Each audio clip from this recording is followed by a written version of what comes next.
Hello friends, आज हम discuss करने जा रहे हैं आप लोगों के साथ काउंटर साइक्लिक कैपिटल बफर। पहली चीज़ जो हमने डिस्कस करेंगे वो है कि ये क्या है, दूसरी ये क्यों है, और तीसरी ये न्यूज़ में रिसेंटली क्यों आई है। Why we are discussing all things about it, right. तो सबसे पहले हम डिस्कस करते हैं ये क्या है। ये एक कैपिटल है जो कि बैंक के द्वारा मेंटेन करी जानी चाहिए। ये एक परसेंटेज बेसिस पे डिसाइड होती है जो कि सेंट्रल बैंक यानी आरबीआई डिसाइड करता है। और मोर ओवर ये एक इम्पोर्टेंट थीम है बेसल 3 नॉर्म्स का। अब ये नई चीज़ हमारे लिए आ गई। What is this Basel 3 norms? तो आइए पहले समझते हैं बेसल 3 नॉर्म्स क्या है, फिर उसके बाद हम आगे इसको कंटिन्यू करेंगे कि क्यों है और ये न्यूज़ में रिसेंटली क्यों है। नेक्स्ट हम लोग डिस्कस करते हैं बेसल के बारे में। बेसल की एक ऑर्गेनाइजेशन है जिसको हम BIS बोलते हैं। BIS का मतलब हो गया बेसल इंस्टीट्यूट ऑफ सेटलमेंट। ये जो बेसिकली हमारा है ये है बेसल में, जो कि एक सिटी है स्विट्ज़रलैंड में, राइट। यहाँ पर इसका मेन ऑफिस है। ये इस्टेब्लिश करी गई थी 1974 में। किसके द्वारा इस्टेब्लिश करी गई थी? सेंट्रल बैंक गवर्नर्स के थ्रू। सेंट्रल गवर्नमेंट बैंक्स हर किसी कंट्री में अलग अलग होते हैं, राइट। जैसे इंडिया में RBI हो गया है, वैसे ही सेंट्रल बैंक गवर्नर्स जो हैं कितनी कंट्रीज़ के? 10 कंट्रीज़ के उन्होंने एक ग्रुप बनाया। उसके बाद इसका इस्टेब्लिशमेंट हुआ था। इसका जो मेन मोटिव था या फिर हम कहें इसकी मेन पर्पस क्या था कि ये इंश्योर करे कि जितने भी फाइनेंशियल इंस्टीट्यूशंस हैं, whether it is bank, NBFCs, anything financial जितने भी इंस्टीट्यूशंस हैं, उनके पास एक इनफ कैपिटल हो जिससे कि वो अनएक्सपेक्टेड लॉसेस को एब्जॉर्ब कर सकते हैं, यानी कि उनको एकदम से जो भी लॉसेस हो रहे हैं उसको बियर कर सकें। उस चीज़ के लिए ये बनाया गया था, राइट। तो अब उन्होंने मतलब बेसिकली इनका काम क्या था कि बेसल जो है वो जितनी भी इम्प्लीमेंटेशन है, मतलब जितने भी बैंक्स हैं वर्ल्ड वाइड, उनके लिए एक स्टैंडर्ड्स को सेट करेगा जो सारे banks all over the world accept कर सकते हैं। ऑब्वियसली जैसे उसने किया है उसके एकदम बाद नहीं, it can take time to implement all the things, but it is a set of rules और you can say it is set of standards. उसने एक स्टैंडर्ड्स को सेट करना है, राइट। उसके बाद हम लोग बात करते हैं ये जो सेट ऑफ एग्रीमेंट्स, एक सेट ऑफ एग्रीमेंट्स बनाता है जिसको हम बेसल अकॉर्ड कहते हैं, राइट। ठीक है। उसके बाद see this is the purpose of this BCBS, right. इसमें एक इंस्टीट्यूट, एक ऑर्गेनाइजेशन है और you can say it's a part of it, that is RCAP। CAP is regulatory consistency assessment programme, ठीक है। तो ये एक बैंकिंग जो ये कमेटी है या ये इसका पार्ट है, ये सारी चीज़ें इस चीज़ को मैनेज करता है। आइए समझते हैं बेसल 1, बेसल 2 एंड बेसल 3 क्या चीज़ है।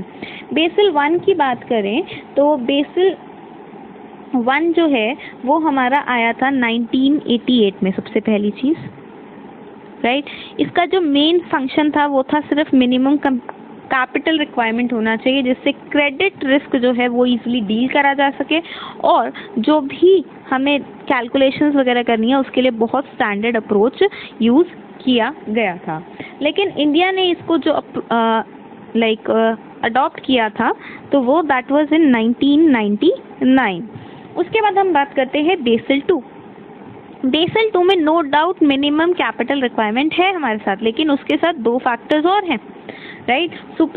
सुपरविजरी रिव्यू एंड रोल, यानी ट्रांसपेरेंसी बढ़ाने के लिए ये काम किया गया था, ठीक है। तो इनका मेन मोटिव था कि ट्रांसपेरेंसी को भी मेंटेन करना है और मार्केट में जितनी भी चीज़ें हो रही हैं उसको एक प्रॉपर स्टैंडर्ड, एक प्रॉपर डिसिप्लिन के साथ करना जिससे मार्केट रिस्क को भी हैंडल किया जा सके, और ट्रांसपेरेंसी रहेगी तो ऑपरेशन रिस्क जो है वो भी कंट्रोल किए जा सकें। एंड मोर ओवर इसमें एक मल्टीपल अप्रोच को यूज़ किया गया था। नेक्स्ट बात करते हैं हम अपने बेसल 3 की। तो बेसल 2 और बेसल 3 में अगर हम देखें तो हमारे पिलर्स बिल्कुल तीनों सेम है।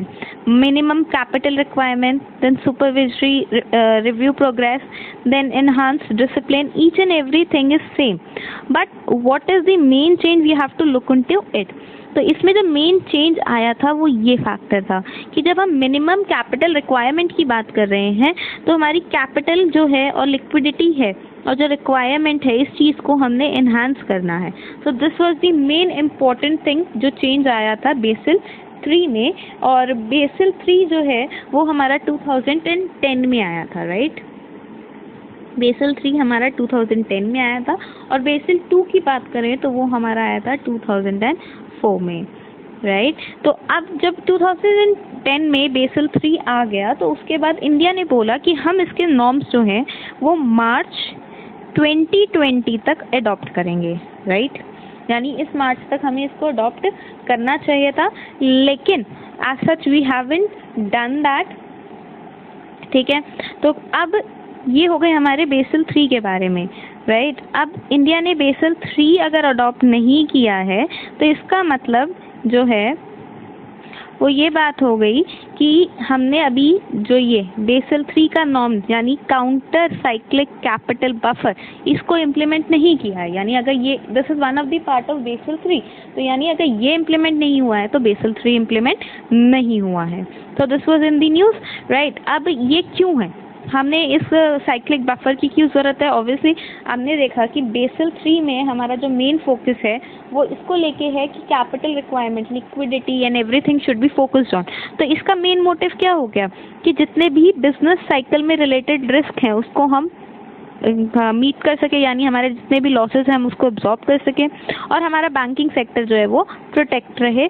जैसे कि इकोनॉमिक कंडीशंस थोड़ी डिफरेंट हो जाती हैं, चीज़ें चेंज हो जाती हैं, तो उसमें हम लोग इस चीज़ को, लॉसेस को बियर कर सकें।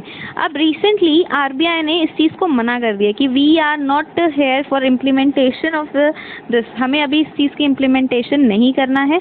ये चीज़ बिल्कुल भी नेसेसरी नहीं है कि हम 1 साल या उससे पहले इस चीज़ को लागू करें। अब this is why government RBI has said, RBI का कहना ये है कि right now we are in a condition जिसमें सिर्फ बैंक हेल्प कर सकता है, राइट। अगर हमने उनकी जो अमाउंट है उसको स्टोर करके रख दिया तो जो हमारी इकॉनमी अभी प्रॉब्लम्स में चल रही है या क्राइसिस में ना आए, तो इसलिए अभी इसको लागू नहीं करना है। वॉट एवर थिंग्स या वॉट एवर प्रॉब्लम्स हमारी इकॉनमी इस टाइम फेस कर रही है, तो उसके लिए अभी वी डोंट नीड कि हम लोग इस कैपिटल को स्टोर करके रखें, बिकॉज इस कैपिटल का जो बफर है, कैपिटल बफर है, इसका मेन फोकस ये रहता है कि आप इसको गुड टाइम, यानी जब आपका बिजनेस बहुत फ्लरिश कर रहा हो तो आप उस टाइम इसको जोड़ के रख लो, और जब आप वापस यानी कभी डाउन टर्न्स में जाएं तो इसको यूटिलाइज करा जा सकता है।